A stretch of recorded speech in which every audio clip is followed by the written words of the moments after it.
Имало едно време един дядо, който имал една нива и 4 синове. Понеже синовете били мързеливи, дядото, който предварително бил разделил нивата на 4 парчета, решил, че ще я продава. Но парчетата били големи, никой не искал да купува, затова я разделил на още 4 парчета. Но отново никой не напазарувал земята на дядото. Наложило се да я раздели на още по-малки парчета. Едно по едно парчетата се разпродали.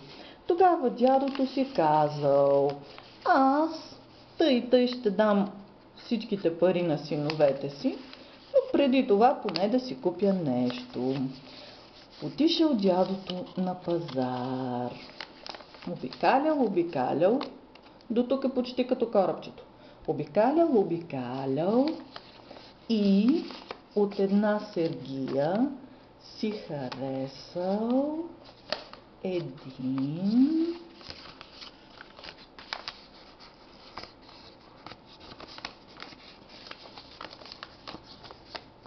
пуловер.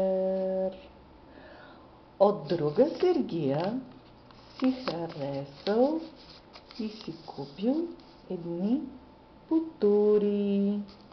От трета сергия си купил нож.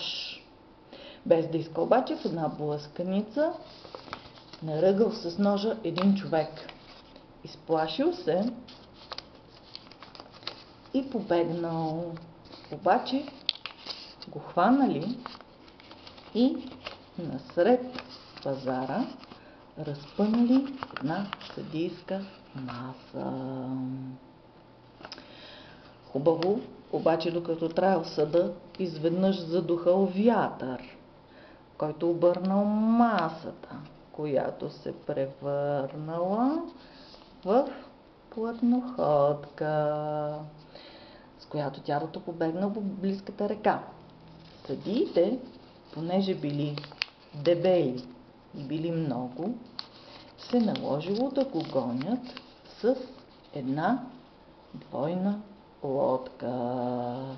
Избягал дядото, стигнал до брега и си казал: аз отървах кожата, да видим сега какво става с парите. Отворил дядото от едната страна портмонето и започнал: една златна монета, 2 златни монети, 3 златни монети, 4 златни монети. Златните монети били тук.